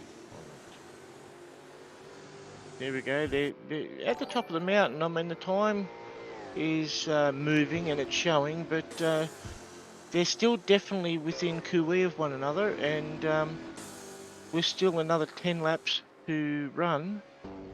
Looks It's like we still have another follower as well. I didn't quite catch that name. So if you are still here with us, wait, there we are. Aussie Motorsports League. That's such a nice name. Welcome. Thank you for following us. Indeed, and again, if you find yourself in need of going for a bit of a run, feel free to join us over here on Misfit Sim Racing, or our partnered racing here is Delta Racing. Is Delta Racing, and you're more than welcome to even come along and have a couple of practice sessions on our servers. If you don't feel ready to join the races, you're still more than welcome to come along in between races. We have practice sessions up all the time, and you're more than welcome to run a couple of laps in the intervening time. And there's always somebody around to ask questions to help you out. Definitely. I know our server leaders are definitely willing to help any newcomers. Absolutely. Looks like we just had a little bit of problem there with Dax. He looked to go in rather heavily there. He hit that corner. Oh, here we go. Oh, that could have been quite bad. Coming into Forest Elbow there. And behind him, it looked like Logan Ray was having a bit of a problem again. Super He seems to be an unfortunate. in-battle racer today. I know. He must feel so stressed. All these cars passing him all the time. We're stuck there in 2 laps behind. Absolutely, but sometimes being behind them is a really good place to be, particularly if you can gather yourself up a little bit and try and keep your emotions in check. It can really be good to, sit behind them and you can watch their line on how they're going, how they enter and exit a corner, and the like thereof, where they might be applying their brake and where they might be coming off the brake. Sometimes sitting behind a car is a really good position to be. We'll definitely hope to see them in future races. Maybe sitting up behind everyone, seeing them pass is going to give them a little bit more insight on how they themselves can improve. For sure. And hi, Aussie Motorsport League. The owner of Misfit Sim Racing is me. So welcome.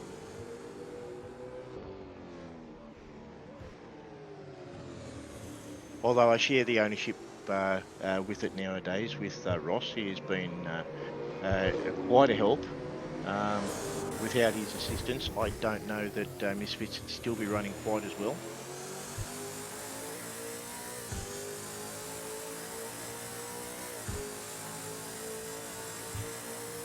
It looks like Shipley has kept that good distance there behind Macaroni.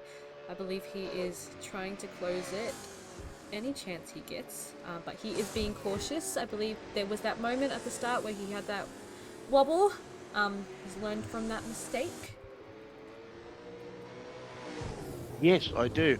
And yes, John, I do remember you very much. A lot of people have spoken quite highly of you with your stadium truck mod on your own server there. Quite an exciting thing there. The stadium super trucks that have run around with some of their wild jumps and supporting the V8 supercars on their tour over the last couple of years. John was able to put together quite a good mod, utilising the stadium super trucks as well as some of the jumps, and made quite a good little series out of it. That sounds really amazing. If you do want to share any mods with us or just how yours look in general, you can find us on Facebook and Instagram at Delta Racing AU. You can DM us, show us what you have. We'd love to see what other racing leagues are doing. For sure. And there's quite a few of them out there. Oh yeah.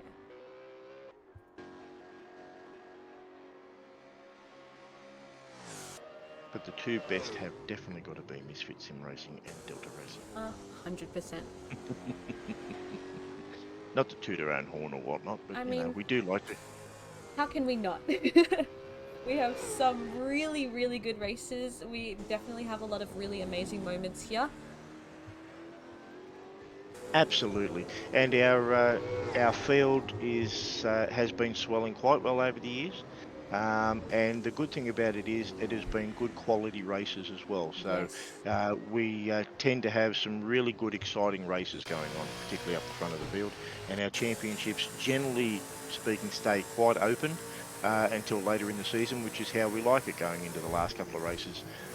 We like to keep our coins in the air, so to speak, so we can go in and maintain our excitement throughout the season.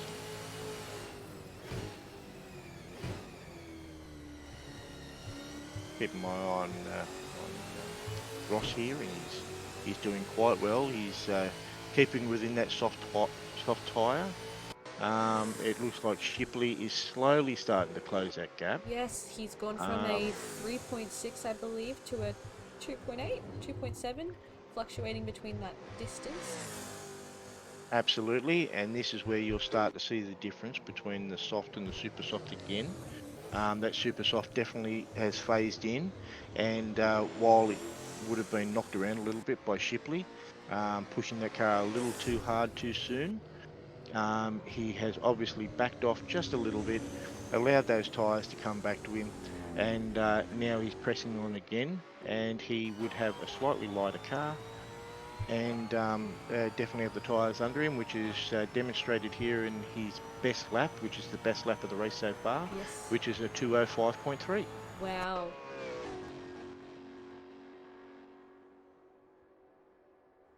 Yes, Pride, Shipley does do some very, very, very good skins. Yes. Myself, I'm not running this year, but I run a very good Qantas livery that I like, and I'll see what I can do about putting up some of the skins that I've had over the years. But it is very, very fun sometimes to sit down and do our own liveries. most liveries that I've made for people, and I've made hundreds, um, a short one can take 14 hours to make a good livery. Yeah, Wow. quite a bit of research goes into it, and quite a bit of time compiling everything you want for the livery. And then when you've done all that, you've got to put it all together, and then you've got all the different layers that go into it. So it's not an easy process to complete. And some of the guys who do the mods to start out with, when they're doing the liveries that the guys run around in real life, they do that to such a high standard. Some of those liveries I know can take up to 5 days per car, so they are quite intricate. Well, they're definitely worth giving a go and making because some of these liveries just look so beautiful on the track, especially with, I believe it's our mods, they make them look even better. Absolutely.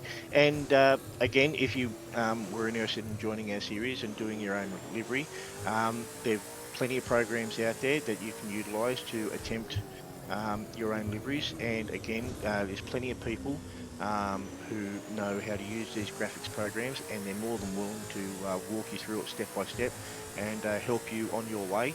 Your first livery might not necessarily start out looking the greatest, but with practice comes perfection, and that is certainly the case when it comes to designing your own livery. Yes, I actually believe that our racing leagues and our supporting racing leagues have some of the most positive and supportive communities.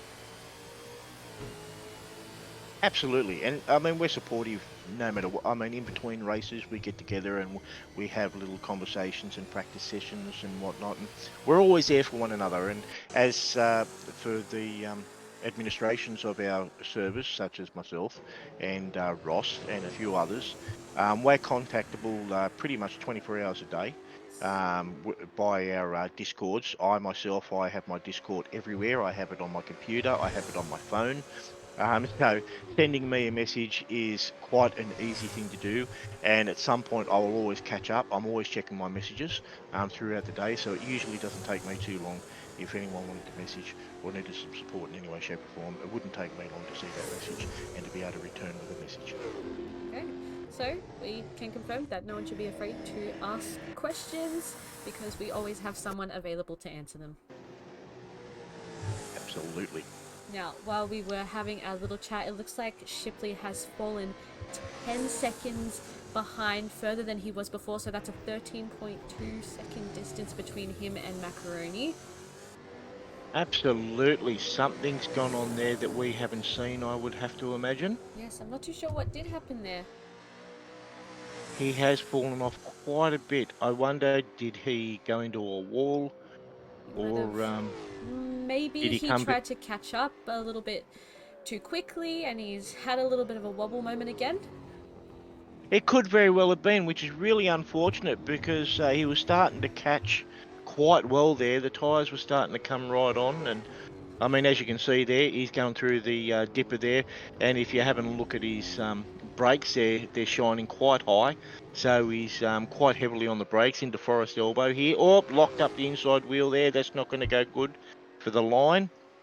Would have sent him wide there, and would have certainly affected his lap time on that one.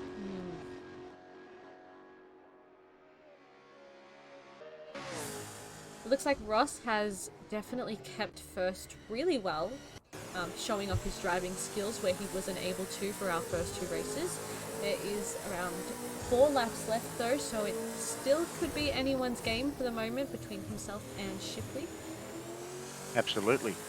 And we'll take this time as well to thank our sponsors there at Ray White, Taylor's, I think it's Taylor's Lakeside, Lakes, isn't it? yes. Peter Travelos there at Ray White Taylor's Lakes and Jennifer Clark from Mac and Clark. Absolutely, helping us to hold our server here, and in particular to broadcast to you lovely folk. Yes. Without them, we would not be able to do it. So a big thank you goes to those guys. Here we go, Ross coming through the cutting again. Well, he's running a little bit wide. I think he's running. I don't think he realises that Shipley's falling off quite as much as he is. Always better safe than He would sorry. be able. Sorry? It's always better safe than sorry. You're never too sure. Absolutely. Never too sure. Absolutely. But now would be a really good time just to take the edge off a little bit, conserve those tyres. Definitely can't see anyone behind him, so hopefully No. he knows that he can slow down, take a relax. Not too Absolutely. relaxed, but take a little wind down. Well, taking just that, at least 1/10 out of a lap time at this point in the race can actually be quite beneficial. It means the tyres don't have to work quite as hard. It means the driver doesn't have to work quite as hard. And it can allow the tyres to come back just a little bit. So should there be a challenge in the last, let's say, 2 laps, then having that tyres just rest a little bit can make the difference between being competitive in that last 2 laps and having to give away that lead. Definitely, definitely.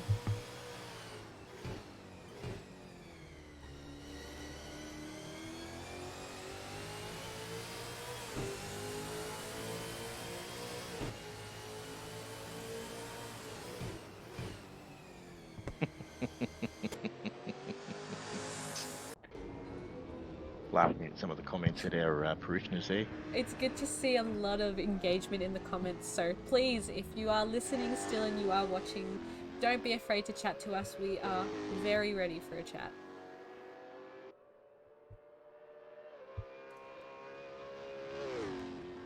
It looks like Shipley's had to pit again, but he's coming out there on super softs as well. Okay.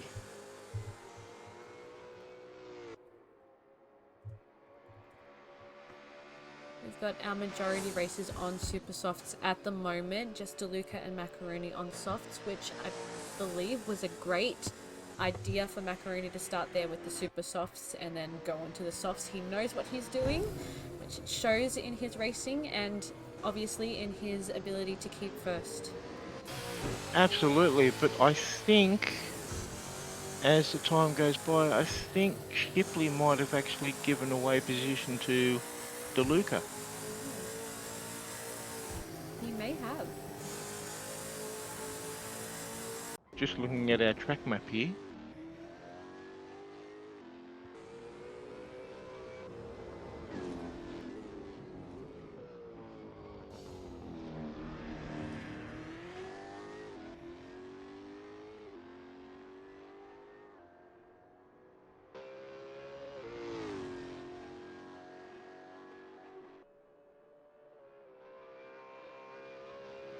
Oh, what happened there? Who hit that? Look at DeLuca. Dax. DeLuca there? No, that was Dax Daniel and Logan Ray there. Was caught in a bit of an issue.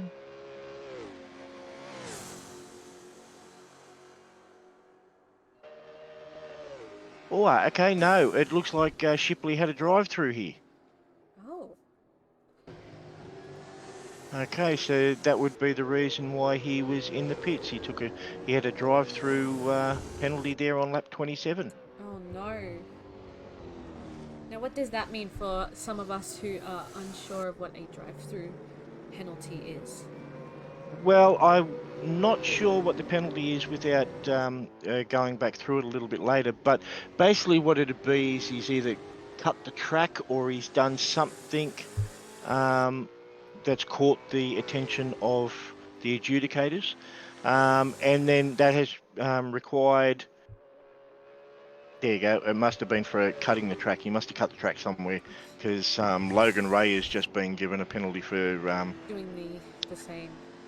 the same thing. Yeah, so he's gotten a drive-through for cutting the track there as well. So yes, unfortunately, if you repeat a mistake a few too many times, then the way our series is set up, you will be penalised and you will be made to do a drive-through penalty. And there are other things that you can do if you were to knock a competitor off the track, be it an accident or not, and really disrupt their race. Then you might be issued with a drive-through penalty, or it might be a time penalty at the conclusion of the race. It really depends on the severity of the infraction Yep. to how the penalty is adjudicated. But a penalty, particularly this late in the race, after a few things already gone wrong for Shipley there, certainly wouldn't be helping his mood at all. No, definitely not. Okay, we've got a 23-second deficit here. It looks like DeLuca. Okay, DeLuca was down by a lap. Okay, so Yes. he didn't really give away a position there at all, which means Bill must have been down by a fair bit as well. It would seem that Shipley has managed to maintain that position, even with his problems. Yes, definitely. But it looks like we can't call it too soon. Accidents can happen, but it looks like Absolutely. Macaroni may be our first place winner for this round. Which will actually put him in a good place for What happened there, second place. Shipley? Yes, that's quite interesting, isn't it? I think what he's done there is he's pushed the car a little bit too hard. He's tried to come out of that corner a little bit too fast, asked a little bit too much of the rear tyres. And he's given the wall a little bit of a kiss. It would seem so. Or he's just gone around and just caught the edge of the track. Could be, could be. But nonetheless, I would definitely say that that would be as a result of going in at just a little bit too hot. Just super unfortunate for him. That has put him further behind Macaroni. I don't think there is quite a chance. There we go. We just went into the wall there at the cutting. Oh. That is not a good corner to go in on. No, not at all. That corner has brought unstuck quite a number of greats over the years. We had Larry Perkins going there back in the day. We had Jamie Wincup, the GOAT. He's gone in there, unfortunately, over the years. It has brought many a people unstuck right there into the cutting. Just a little bit wide, a little bit too hot, and the outside wall just sucks you straight into it, and once you hit it, it is very, very hard to get away from. It looks like definitely like that. There we go. Macaroni is about to start his penultimate lap, his last lap here. Final lap, and I think we can call it. He may be our first place winner for our last race. Yes, Ambrose and Murphy was a great one there, although let's face back, Murphy just pulled over because he wanted to have a go with Ambrose. He could have gone on in that race. He had no actual damage done to his car. He just pulled over because it was a good opportunity to go fisticuffs with Marcus Ambrose. Well spotted there, Skitsy. Well spotted, We're talking back in the years when Stone Brothers was on the track and running the winning car, which was the Pertac Falcon. Marcus Ambrose was in his final year with the V8 Supercars prior to leaving us and going over to America to join the American Series. And Marcus Ambrose tried an outside move on Greg Murphy going into the cutting there, which is not a very wise move. And Greg Murphy was under him at the time, and both cars come a cropper. And Marcus Ambrose ended up getting spun around quite severely, and brought a couple of other competitors to a standstill and ruined a few races. But Greg Murphy, funnily enough, got through the corner quite well, and he pulled up anyway because it was a very well-known fact that Greg Murphy and Marcus Ambrose did not like one another, to put it quite lightly, and did not miss an opportunity to get in one another's faces with quite an uproar. So, okay, and here comes Ross here into the final corner, coming into Murray's for the final time. Up, and he's lit it up, going across the line, and that is our race number 3, and 150 points goes to Ross. Looks like he actually finished on his fastest lap, 2.5 seconds there. A 2:05.2, a very, very, very good lap. Absolutely. It's very good. It looks like he may have just stopped. He doesn't want to do any victory burnouts, but I think we'll be seeing from our second place winner, Shipley, maybe a couple of burnouts there at the end, just to show off.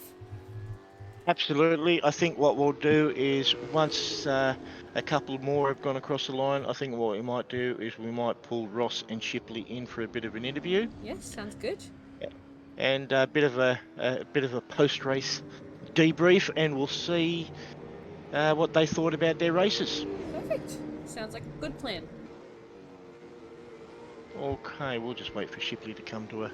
I think what we might do is I might go across here and I might pull Ross in now. Alrighty, perfect. Okay, where is he? Where is he? He's down here somewhere. There he is. Move to. Yeah, I might just drag you up. It'll be a lot easier.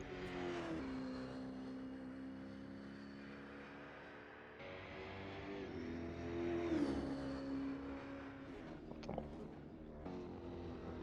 Playing funny buggers with me now. Oh no. Technical difficulties. That's what we'll chalk Absolutely. it up to. Here we go.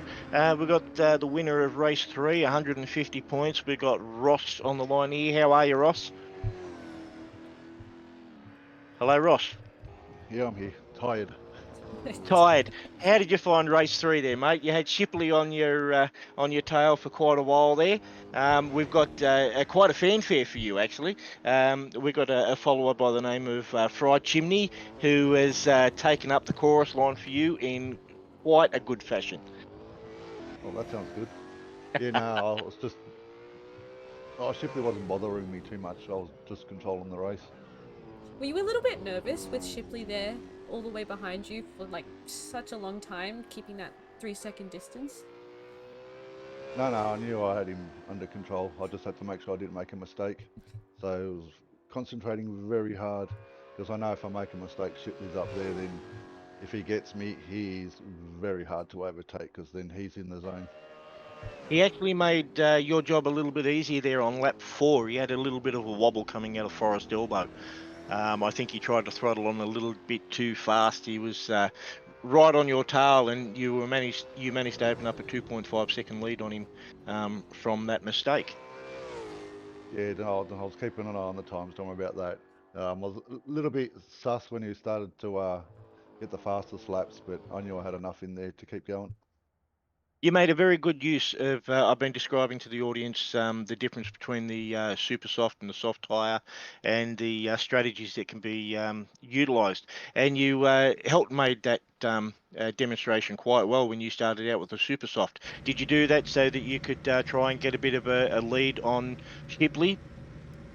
No, well, because the track grip's at 90%, I always start on the super softs. It helps. I tried to eke out the tyres as long as I could. Lap 15, they were pretty much gone. That's why I pitted. But yeah, super softs on 90% grip.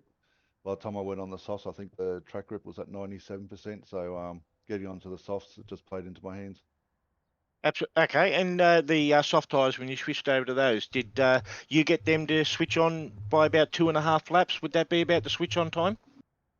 Oh, yeah, probably about that. It was just getting into the groove and just changing your brake markers a little bit, just braking a little bit earlier, try and carry a little bit more speed through the corners. But once they were up there, they were fine. Fantastic. And when you started out your laps there on the soft tyre, obviously I think you might have pushed just a little bit too hard. I think you had to back off just a little bit to bring those tyres in a little bit more. No, it was more to do with what Shipley was doing. I was trying to counteract what he was doing, so try and get into his mind, let him catch up a little bit, and then try and pull away. That's how you got to play the game sometimes. Absolutely, absolutely. You were definitely baiting him there a little bit, and I think it definitely played into your favour there. Yeah, well, I've seen that he did make a mistake at the end. Then he had the track cut, and then so that's when I knew I had just had to control it and not make a mistake myself. Absolutely. Anything you can add there, girls? Oh, not at all. I think we've covered it all. It sounds like Ross did all that he could this race, so I'm super happy with that. Absolutely, absolutely. And I think you and Shipley have both come away with 150 points. You come away with 150 points in race 3 there. And Shipley would have come away with the 75 points for lap 1 and 2. Race 1 and 2, I beg your pardon. So it's going to be really interesting to see how this championship unfolds. Definitely. Just checking the lap times of the guys that are in there. They're getting faster and faster as well, which is a good sign.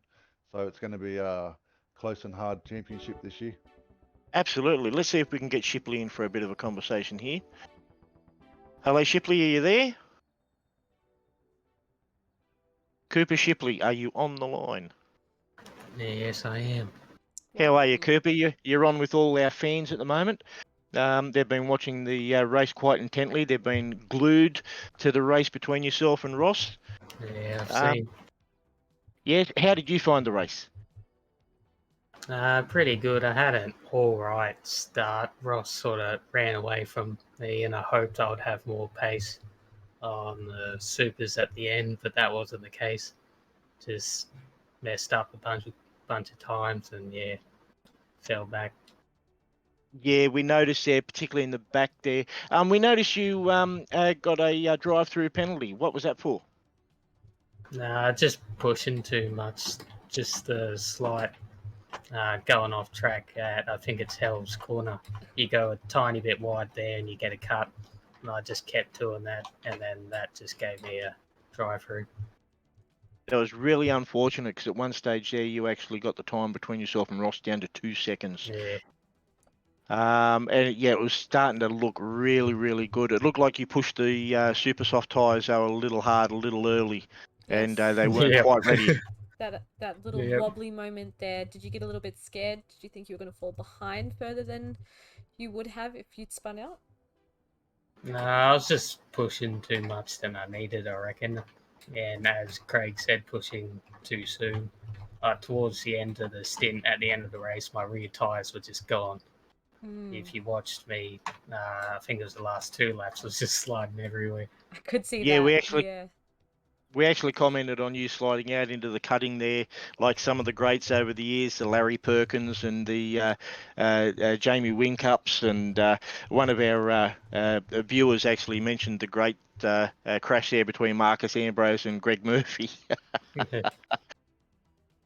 Yeah, that's just when I lost it, when I went down the hill, missed my braking marker, and just spun. Didn't get any damage from it, though, so that's good. No, well, that was fortunate. We were actually wondering there. You come across into just down into the grate there, and you happened to clip the wall, and we were wondering how much damage might have been done to you there. And we're actually quite surprised. You seem to go on a bit more unscathed from that one. Yeah, it's pretty all right. I got a fair bit of body damage, but I got no suspension. No, well, that's good. Well, you walked away with maximum points for race 1 and 2, and Ross has run away with maximum points for race 3, which gives you 150 points each for those races. So it's going to be really interesting as the season goes on. I think you and Ross have set the stage for what is looking to be quite an exciting season. Yeah, we'll see what we can do. It's going to be quite interesting to see what happens when Daniel Walsh joins us for the next round when he returns from his weekend away at Bathurst. Yeah. Be quite interesting, that. Okay, girls, you got anything you'd like to add? I think we've covered it all pretty well tonight. All right, thank you for that, Cooper. I think we'll let you go there. You can go and talk with the guys and enjoy your victories. Yeah, no worries. Have a good night. You too, mate. And all right, thank you, girls. I'll leave you girls to wrap up the evening. It's been fantastic to be here with you, and with our fanfare, it's been fantastic. Oh, yeah. I hope to see you here again. We will return on the 22nd of March. Yes. Incidentally, if anyone's interested, we follow the actual calendar for the real V8 supercars. So on the weekends that they're on, we will be on the Friday. every time. And yes, you're more than welcome to follow us. We will be here. Delta Racing, while we run, Misfit Sim Racing runs on the Friday, Delta Racing will be running on the Sunday. The girls have better details than I do in regards to those times. Yes, we will But, be updating everyone on our schedule, I believe, on our social media sometime soon. We are starting our races in March, at the start of March, so not quite where we are overlapping with you guys. No, which is really good, and it's actually been set up purposefully that way, where we'll run on the Friday and Delta will run on the Sunday, as we are partner series. Yes. It's been set up that way so that there's a little bit of a break and a little bit of a gap, and we don't clash, as it were, so to speak. So yes. Very good. But it's been a fantastic evening, girls. It's been lovely being here with you. Thank you to Definitely. the audience. It's been amazing And, having you, and definitely your insight as our racing guru, our expert in the area. Thank you very much for that. Much appreciated, those kind words. And I look forward to speaking with everyone on the 22nd of the 3rd when we go around Albert Park, and we'll see how the guys go with the on the GP circuit. Sounds wonderful. Thank you, girls. I'll leave you girls to wrap up, and we'll talk soon. Thank you very much. Awesome. Bye, Craig. Bye-bye. Alrighty, guys. That will conclude it for today. Thank you all for joining us, and thank you to our new followers. I hope that we can bring you entertainment as often as possible. Like I said, Delta Racing is starting our own Super Sprint series at the start of March. We will keep you updated on that on our Facebook, our Instagram, and on our Discord. So please give us a follow there at Delta Racing, Delta Racing AU as well if you cannot find us. That will conclude it for tonight. Thank you all for watching. I hope you have a wonderful evening.